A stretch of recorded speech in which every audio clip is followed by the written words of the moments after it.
Nyaka was a gentle and loving woman who lived in a small African village with her only son, Kofi. Her life had been peaceful when her husband was alive, but everything changed after his sudden death. In their village, traditions were strong, and widows were often treated unfairly. Nyaka had no protection, no support, and no voice against those who wished to control her life. Among them was her late husband's brother, Okafor. He was a powerful man in the village, known for his arrogance and hunger for control. He saw Nyaka as weak and believed she had no right to make her own choices. After her husband's funeral, the real trouble began.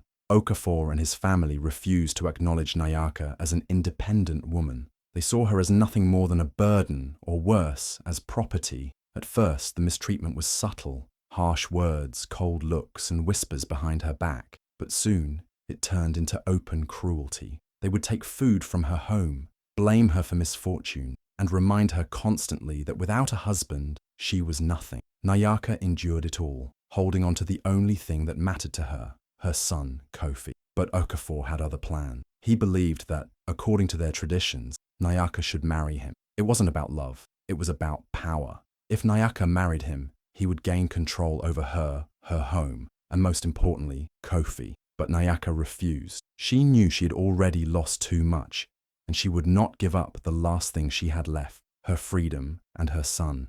Okafor did not take rejection lightly. His pride was wounded, and his anger turned into a dangerous obsession. He started spreading rumors, making the villagers believe that Nyaka was disrespecting their custom. He painted her as a rebellious woman who was defying tradition. He knew that if he couldn't force her to marry him, he could at least take away the one thing that would break her completely, Kofi. One fateful morning, as the sun rose over the village, Nyaka left her small hut to gather firewood. It was a task she did every day, walking to the outskirts of the village, where the tall trees stood. She had no idea that while she was gone, Okafor's men were waiting. They stormed into her hut, ignoring the cries of neighbors, and grabbed Kofi. The little boy screamed for his mother, but no one dared to stop them. They knew Okafor was too powerful to challenge. When Nyaka returned home, she immediately sensed something was wrong.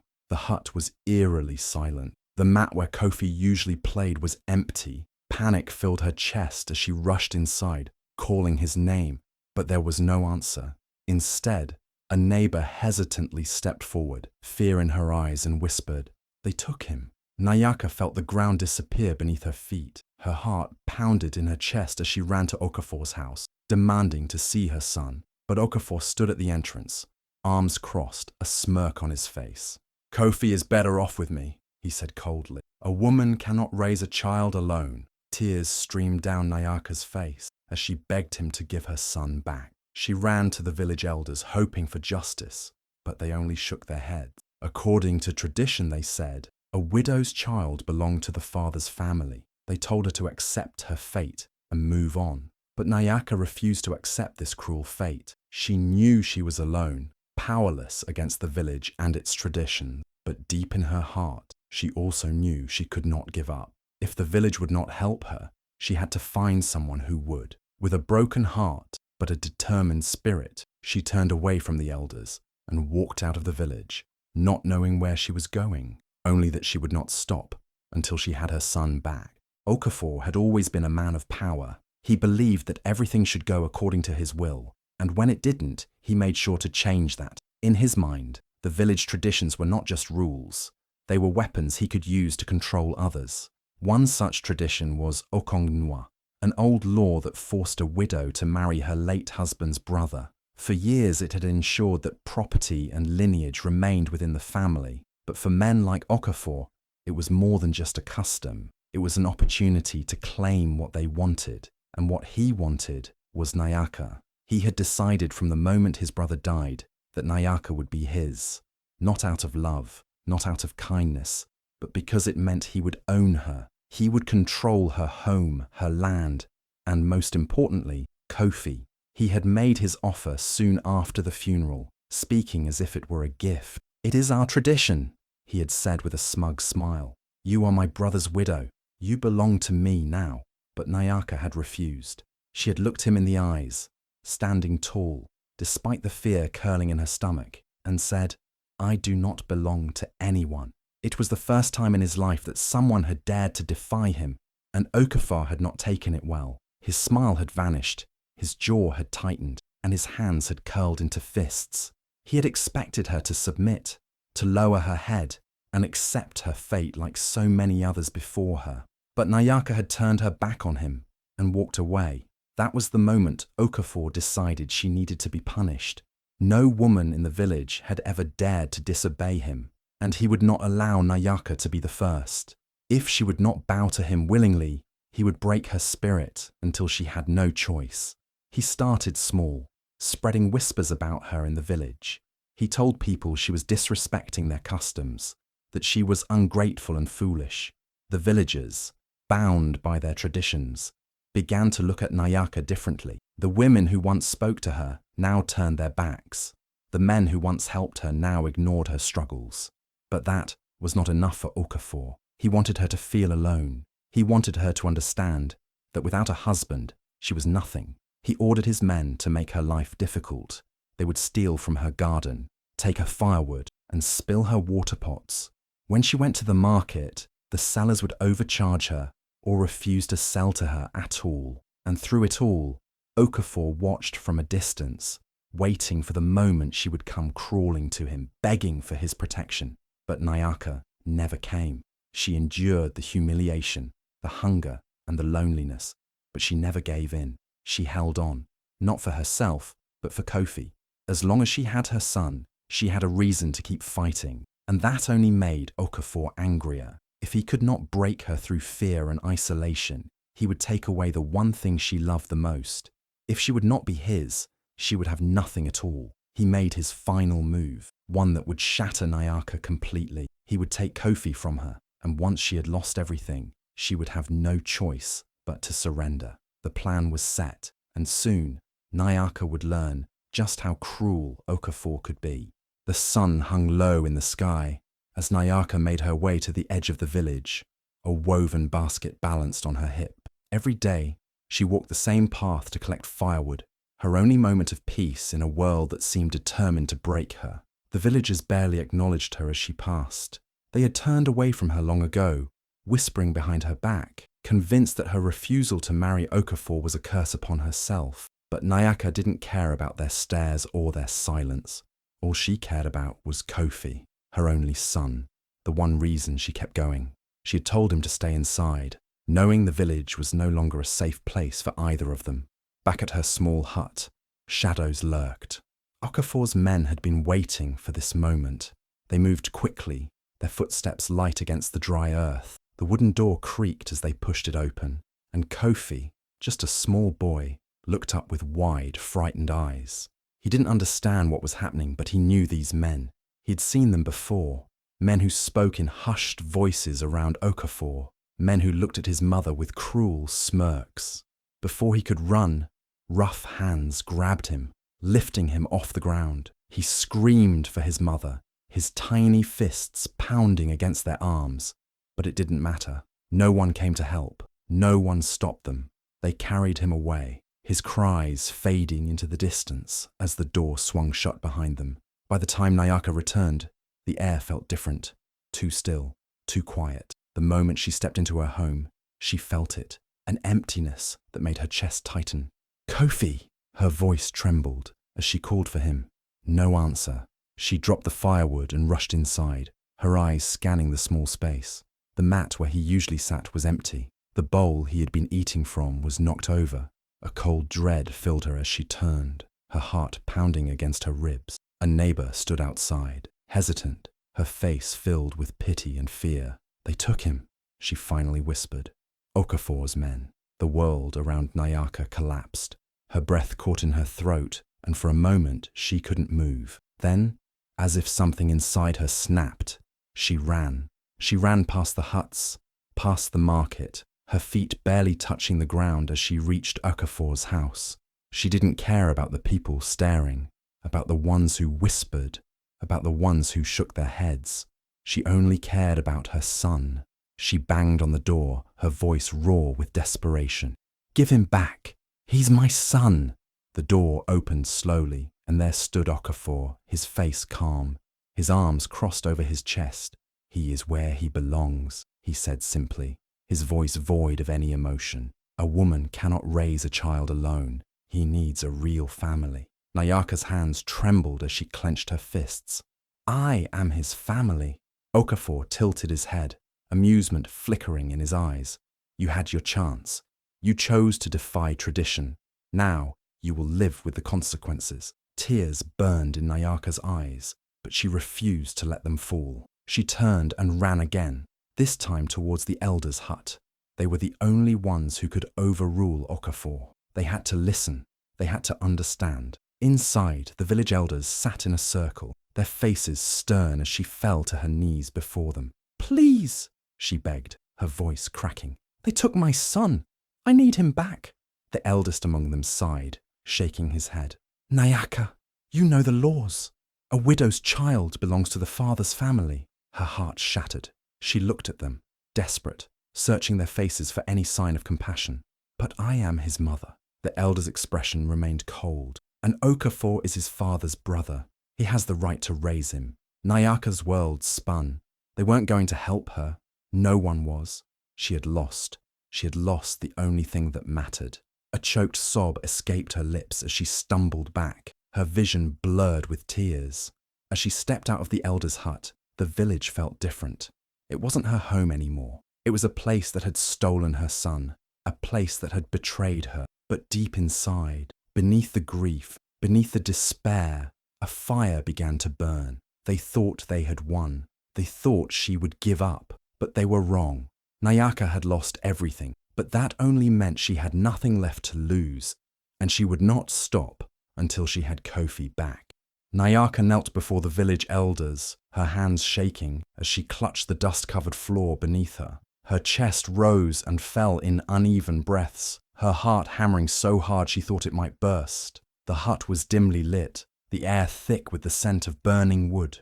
The elders sat in a semicircle, their wrinkled faces shadowed in the flickering light of the oil lamp. Their eyes, once kind when she was a young girl, were now distant, weighed down by tradition and indifference. She'd come here as a mother, as a woman begging for justice, but as they stared back at her in silence, she realized she was just another widow, another woman without power, another problem they wanted to disappear. Nayaka, the eldest among them, finally spoke, his voice slow and heavy, as if carrying the weight of generations before him. "You know the ways of our people. A child belongs to his father's family." Nayaka's breath caught in her throat. She shook her head, unable to believe what she was hearing. "No," she whispered, her voice trembling. "Kofi belongs with me. I am his mother." The elders exchanged looks, their expressions unreadable. One of them, a man with a long grey beard, sighed deeply. "Love does not change the laws of our ancestors." Nayaka's hands balled into fists. "Then the laws are cruel." Gasps echoed through the hut. One of the younger elders shifted in his seat, his eyes flickering with something, sympathy, maybe, or regret. But none of them spoke in her favour. None of them challenged the old ways. "You insult the wisdom of our forefathers," another elder said sternly. "These laws are what keep our village strong." Nayaka let out a bitter laugh, though there was no humour in it. Strong? By tearing a child from his mother? By handing him over to a man who sees him as nothing but a tool for his pride? Silent. She could see it in their faces. They knew. They knew Okafor did not love Kofi. They knew he was only doing this to punish her, to break her. But they would not stop him. They would not challenge him, because tradition was more powerful than justice. Her vision blurred with tears, but she refused to let them fall. "I carried him inside me for 9 months. I nursed him. I held him when he was sick, comforted him when he cried. His laughter is the only thing that keeps me alive." She swallowed hard. "Please, he is all I have." The eldest elder sighed, shaking his head slowly. "It is not about what you want, Nayaka. It is about what is right." Nayaka's breath hitched. A sob built in her throat, but she forced it down. They would not listen. They had already made their decision before she even walked into the hut. She had lost before she had even begun to fight. Her body felt numb as she pushed herself to her feet. The elders watched her with blank expressions, as if she were a passing wind, a moment that would soon be forgotten. She looked around the hut one last time, hoping, praying that someone would speak up, that someone would stand for her. No one did. Her legs felt weak as she stepped out of the hut, the bright sunlight almost blinding her. The village stretched before her, unchanged, indifferent to her pain. Women whispered as she passed, their gazes darting away when she looked at them. Men stood with their arms crossed, pretending not to notice her. The same people who had once laughed with her, shared meals with her, now treated her as if she no longer existed. She walked past the market, where sellers bartered and haggled as if nothing had happened. She walked past the well, where young girls filled their clay pots with water, stealing glances at her before quickly looking away. She walked past the huts, past the familiar paths she had known all her life. No one stopped her. No one called out her name. With every step, the weight in her chest, Nayaka walked with no destination, her bare feet sinking into the damp earth as she pushed forward through the thick forest. The towering trees surrounded her, their twisted branches stretching toward the sky like silent witnesses to her pain. The air was heavy with the scent of rain and soil, the distant cries of unseen birds echoing through the vast emptiness. She did not know how far she had walked or how long she had been wandering, but she did not stop. She could not stop. The grief inside her was suffocating, wrapping around her chest like iron chains. She had lost everything, her home, her place in the village, and worst of all, her only son. Kofi's laughter, his small hands clutching hers, his innocent voice calling her mama, all of it had been ripped away from her by men who saw her as nothing more than a powerless widow. The thought made her stomach twist, with a mixture of sorrow and rage. How could they do this? How could they let Okafor take him? Her vision blurred as she stumbled forward, her breath uneven. She felt weak, drained of all strength, but just as she was about to collapse, a sudden rustling in the bushes made her freeze. Her body tensed. She was deep in the forest, far beyond the places she had ever dared to go. Wild animals lurked in the shadows, and dangers unknown lay hidden beneath the trees. Then, from behind the thick undergrowth, a figure emerged.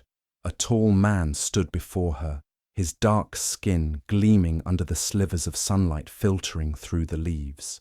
His presence was commanding, his broad shoulders carrying an air of quiet strength. His sharp eyes studied her, taking in her torn clothes, the dirt on her face, the pain in her eyes. He held a spear in his right hand, but he made no move to attack. Instead, he tilted his head slightly, as if trying to understand why a woman like her was wandering alone in such a dangerous place. "Who are you?" he asked, his deep voice calm, yet firm.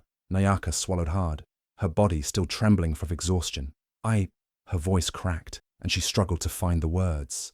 "My name is Nayaka." The man took a step closer, his eyes narrowing. "You are far from the village. What brings you here?" At his question, the weight of everything she had endured came crashing down on her. She had held it in for so long, but now, standing before this stranger, she could no longer contain it. The words spilled from her lips in a broken, desperate voice. She told him everything: her husband's death, the cruelty of Okafor, the betrayal of the village elders, and worst of all, how they had stolen her son. As she spoke, the warrior remained silent, listening intently. His grip tightened around his spear, his jaw clenching as anger flickered in his eyes. He did not interrupt, did not dismiss her pain like the others had. He simply let her speak, let her pour out the anguish that had been buried inside her for too long. When she finally fell silent, breathless and shaking, the man exhaled deeply. "My name is Kioma," he said. "I am a warrior, but more than that, I am a man who fights against injustice." His gaze locked onto hers, his voice steady and unwavering. "What they did to you is unforgivable." She walked through the dense forest, her body weak, her mind clouded with grief. The towering trees loomed over her, their thick branches blocking the sun, casting long shadows on the ground. Every step felt heavier than the last, but stopping was not an option. There was nothing left for her in the village. Her home was no longer her home. Her son, the only reason she had ever endured the suffering, had been taken from her. The pain of that thought was unbearable. Branches scratched against her skin, and her feet, bruised and bloodied, stumbled over the uneven ground. The forest was alive with the sounds of unseen creatures, rustling leaves, distant cries of birds. But none of it mattered. The emptiness inside her was far louder than the world around her. A sudden movement in the bushes ahead made her freeze. Her breath caught in her throat, and her pulse quickened. Fear prickled at the back of her neck. Was it an animal, or something worse? The village elders had always warned against wandering too far into the woods. Stories of dangers lurking in the shadows, of warriors who trusted no one, of creatures that preyed on the lost. The rustling grew louder, and then, from behind the thick undergrowth, a figure stepped forward. A tall man, his stance strong and unshaken, his dark eyes sharp as they studied her. He carried a spear in his right hand, its tip glinting in the faint light filtering through the trees. His expression was unreadable, but there was no immediate threat in his posture. "You do not belong here," he said, his deep voice cutting through the silence. Her lips parted, but no words came out. She barely had the strength to speak. The weight of her sorrow pressed down on her chest, threatening to steal what little breath she had left. The man took a slow step closer, his eyes narrowing. "You are alone." It was not a question, but a statement. A shuddering breath escaped her lips. "They took my son." The words came out broken, heavy with pain. For the first time, something shifted in his gaze. He did not look away, did not dismiss her suffering the way the elders had. There was no indifference in his expression. She told him everything. The cruelty of Okafor, the betrayal of the village elders, the moment they ripped her child away, leaving her with nothing. Her voice trembled, but she did not stop. She needed someone to hear her, to understand, to care. As she spoke, his grip on the spear tightened, his jaw clenched.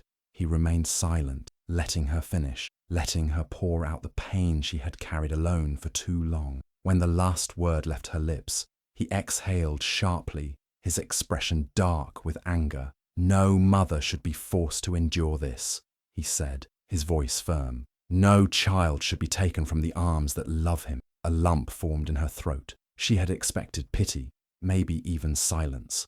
But not this, not fury on her behalf. He straightened, his stance shifting with purpose. "I am Kioma," he said, "a warrior, and I do not stand by while injustice is done." His gaze met hers, steady and unwavering. "You will not fight this battle alone." The village square was crowded, the air thick with tension. Word had spread quickly. Nayaka had returned, and she was not alone. Men, women, and children gathered, their whispers filling the space like a rising storm. Some were curious, others wary. Okafor stood at the front, his arms crossed over his broad chest, his expression dark with annoyance. He had won. Nayaka had been cast out, and Kofi was now under his control. He did not expect her to come back, and certainly not with a stranger. Chioma stood tall beside Nayaka, his presence commanding. His sharp eyes scanned the crowd, his grip firm on the spear in his hand. He was no ordinary man. His reputation as a warrior had travelled far. Some villagers recognized his name, and the murmur of uncertainty spread like wildfire. "I have come to speak," Kioma's deep voice rang out, silencing the crowd. "I have come to ask this village a question." The elders sat in their usual place, their faces unreadable. They had made their decision. They had upheld tradition. They had chosen silence over justice. Chioma's gaze swept over them, then over the villagers who stood, waiting. "Is this truly who you are?" he asked, his voice steady. "A village that rips a child from his mother's arms, a village that turns its back on what is right because of old words written in dust." A ripple of unease spread through the crowd. Some averted their eyes. Others looked toward the elders, unsure. Okafor stepped forward, his voice filled with authority. "This is our way. Who are you to challenge it?" Chioma turned to him, his gaze unwavering. "A man who does not stand by while injustice is done." Okafor let out a sharp laugh. "You call it injustice, but this is our law. A widow's child belongs to his father's family." Chioma's jaw tightened. A law that punishes a grieving mother. A law that gives a child to a man who sees him as nothing more than a tool. His voice grew stronger, filled with quiet fury. "Tell me, Okafor, do you love the boy as his mother does? Do you hold him when he cries at night? Do you know the sound of his laughter, his fears, his dreams?" Okafor faltered for the briefest moment. but then scoffed. "It does not matter. He belongs to me." Kioma took a slow step forward, his presence radiating power. "And what of you?" he asked, turning to the crowd. "You, who have known Nayaka since she was a child. You, who have seen her love for Kofi. Will you truly stand here and watch as a mother's heart is torn apart? Is this the village you wish to be?" The villagers shifted uneasily. Some looked at the ground. Others glanced at Nayaka, at the pain in her eyes, at the silent plea on her face. A few women clutched their own children, suddenly understanding the terror of her loss. A long silence followed. Then, an elderly woman stepped forward. Her voice was soft, but it carried strength. "This is wrong," she said. "A mother should not be punished for loving her child." Another voice rose, then another. A man, then a woman, then more. The tide was turning. Okafor's face darkened, his confidence cracking as the village hesitated, questioning what they had once accepted without thought. And in that moment, Nayaka felt something stir in her chest. Hope. A heavy silence hung over the village square. The weight of Kioma's words pressed upon the people like an unseen force, stirring something deep within them. The elders shifted uncomfortably, their faces tense.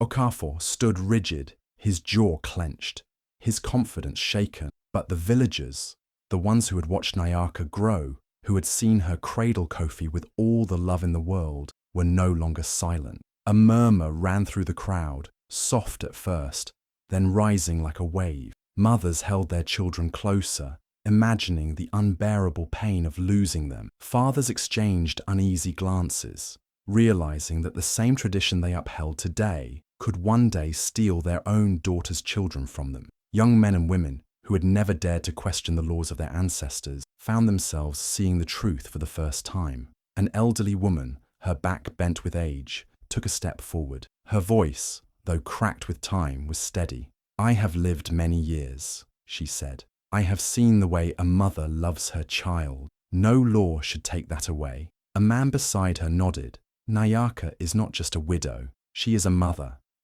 who has done nothing wrong." Another voice rose, then another. "Okafor has no love for the boy. This is not justice. This is cruelty." The villagers' whispers grew louder, turning into voices of defiance. The air crackled with a new energy, an awakening. One by one, the people who had once turned their backs on Nayaka now faced Okafor with hardened eyes. Okafor's face twisted in anger. "You dare challenge the ways of our ancestors," he barked. His voice was sharp, but it no longer held the same power. A younger woman holding a baby in her arms stepped forward. "If this is our tradition, then maybe it is time we change it." A wave of agreement rippled through the crowd. The shift was undeniable. What once seemed unbreakable was now cracking before their very eyes. Kioma's gaze remained locked on Okafor. His voice was calm, but firm. "The people have spoken." For the first time, Okafor looked uncertain. He glanced at the elders, expecting them to defend him, but even they hesitated. They had upheld this tradition for generations, but now, surrounded by the voices of their own people, they could feel the ground beneath them shifting. Finally, one of the elders sighed, rubbing his wrinkled forehead. His voice was weary but clear. "Return the boy to his mother." A cheer erupted from the crowd. Women clapped their hands together, men nodded in approval, and children, unaware of the full weight of the moment, joined in the excitement. But Nayaka barely heard any of it. Her heart pounded as she searched the crowd, her breath caught in her throat, and then she saw him, Kofi. A man pushed him forward, and for a split second, he stood frozen, his small face uncertain. Then, his eyes met hers. "Mama!"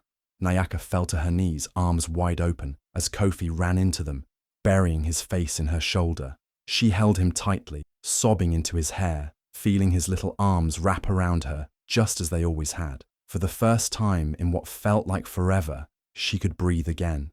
The village had awoken, and love had won. Okafor's face burned with anger as he looked around. The people who had once stood silently in his favor were now against him. He had never expected this. The village had always followed tradition without question, but now, because of Nayaka and that warrior, everything was changing. His power, his control, was slipping through his fingers like sand. The voices of the villagers grew louder, demanding justice, demanding that Kofi be returned to his mother. Mothers, fathers, elders, and even the youth stood united. The weight of their judgment pressed on Okafor like a heavy stone. His authority had been shattered, and he could see it in their eyes. They no longer feared him. One of the elders, a man who had supported him before, now stepped forward with a firm gaze. "Enough," he said. "The people have spoken. Give the boy back to his mother." Okafor clenched his fists. His pride screamed at him to fight back, to refuse. But what could he do? He was outnumbered. If he resisted now, he would become an outcast, hated by the very people he had tried to control. His chest rose and fell with heavy breaths as he glared at Nyaka, who stood with Kioma, unwavering and strong. The warrior did not speak, but his eyes held a silent warning, one that Okafor understood all too well. If he refused, Kioma would not hesitate to make him pay. Grinding his teeth, Okafor turned to his men, the ones who had helped him take Kofi. "Bring the boy!" He spat, his voice laced with bitter defeat. The crowd watched as Kofi was led forward, his small face filled with fear and confusion. Nyaka gasped, her hands trembling as she reached for him. "Mama!" Kofi's voice cracked as he broke free from the grip of Okafor's men and ran into her arms.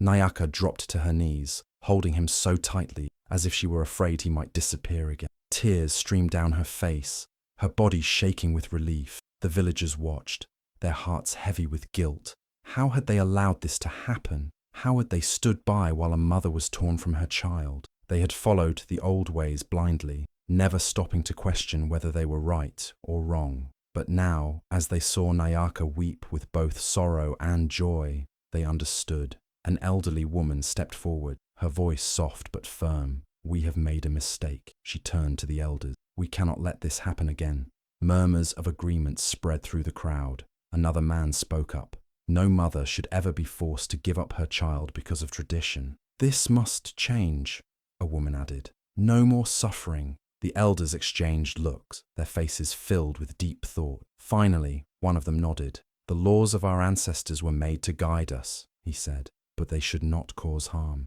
Today, we correct our mistake. From this day forward, no widow will ever be forced to give up her child." A cheer erupted from the crowd. Claps, shouts of joy, and voices rising in agreement filled the air. Nyaka held Kofi close, unable to believe what she was hearing. She had fought, she had suffered, but now she had won. Okafor, now humiliated and powerless, stepped back, his face dark with fury, but he knew there was nothing left for him. Without another word, he turned and stormed away, disappearing into the crowd. Change had come to the village, and it had come because one woman refused to give up, and one warrior dared to stand by her side. Nyaka fell to her knees, arms outstretched as Kofi ran into them. The moment his small body crashed into hers, she wrapped him in the tightest embrace, afraid that if she let go, he would be taken from her again. Tears spilled down her cheeks, soaking into his hair as she held him close, feeling the warmth of his little hands clutching onto her. His tiny fingers gripped the fabric of her dress, as if he too was afraid she might disappear. "Mama," Kofi whispered, his voice trembling. "I'm here, my son," Nyaka sobbed. "I will never leave you again." The villagers watched, their hearts swelling with emotion. Many wiped away their own tears, realizing the depth of the pain they had allowed to happen. They had seen Nyaka's suffering, had witnessed her desperation, yet they had stood by because it was tradition. Now, as they saw mother and son reunited, they understood that love was greater than any law written in the past. A deep voice broke the silence. "This is what is right." Kioma stepped forward, his gaze sweeping across the crowd. "A mother's love is stronger than any rule. You have seen it today." He turned to the elders, his expression firm but calm. "Let this be a lesson. Our tradition should protect, not destroy." One by one, villagers nodded, murmurs of agreement spreading through the crowd. Then, a single clap rang out. It was the elderly woman who had first spoken against Okafor. Slowly, others joined in. The soft claps turned into a rhythm, growing louder, echoing through the village. Then came cheers. Women rushed to Nyaka's side, embracing her, praising her strength. Mothers held their own children tighter, grateful they had not suffered the same fate. Men clapped Kioma on the back, admiring his courage. The children, not fully understanding the weight of what had happened, ran around in excitement, laughing and playing. Drums sounded in the distance. The village had chosen to celebrate. Fires were lit, the scent of roasted meat filling the air. Women danced, their colourful garments swirling as they moved. The sound of singing filled the night, voices lifting together in unity. Nayaka, still holding Kofi, looked up at Kioma. Her eyes were filled with gratitude, words failing her. He simply nodded, understanding everything she wanted to say without her having to speak. For the first time in a long while, Nayaka felt safe. She felt seen. She felt free. The village had changed that day, and though scars of the past would remain, they would now serve as reminders of the day love triumphed over tradition. The night of celebration stretched long into the early hours of the morning, but as the sun began to rise, so did a new understanding among the people. The villagers, once bound by rigid traditions, had seen something they could no longer ignore, the pain their old ways had caused. Nayaka's suffering had opened their eyes, and Kioma's bravery had given them the strength to question what they had always believed to be unchangeable. As the village awoke, the elders gathered once more, but this time there was no tension, no fear. They spoke not of rules carved into the past, but of the future that lay ahead. "We've seen the truth," one elder admitted, his voice heavy with wisdom. "Our laws must protect, not harm." Mothers and fathers nodded in agreement. No longer would a widow be forced into marriage against her will. No longer would a child be taken from the arms of the one who loved them most. Change had come, and with it, a promise. Never again would another mother endure what Nayaka had suffered. For the first time in years, Nayaka walked through the village without fear. Kofi held her hand tightly, refusing to let go, his small feet barely keeping up with hers. Everywhere they went, people greeted them with warmth. Women who had once turned away from Nayaka now embraced her. Men who had remained silent before now spoke words of apology and respect. The village was not just different, it was healing. Kioma, watching from a distance, saw the way Nayaka's eyes shone with newfound hope. She had fought for her son, for herself, and in doing so, she had changed an entire community. He knew his part in this story had come to an end, but the legacy of what had happened would live on. As Nayaka and Kofi stood at the edge of the village, looking toward the open fields beyond, a gentle breeze carried the promise of a new beginning. No longer trapped by fear, no longer bound by the past, they were free. Hand in hand, mother and son stepped forward toward a future filled with love, hope, and the strength of those who dared to change the world around them.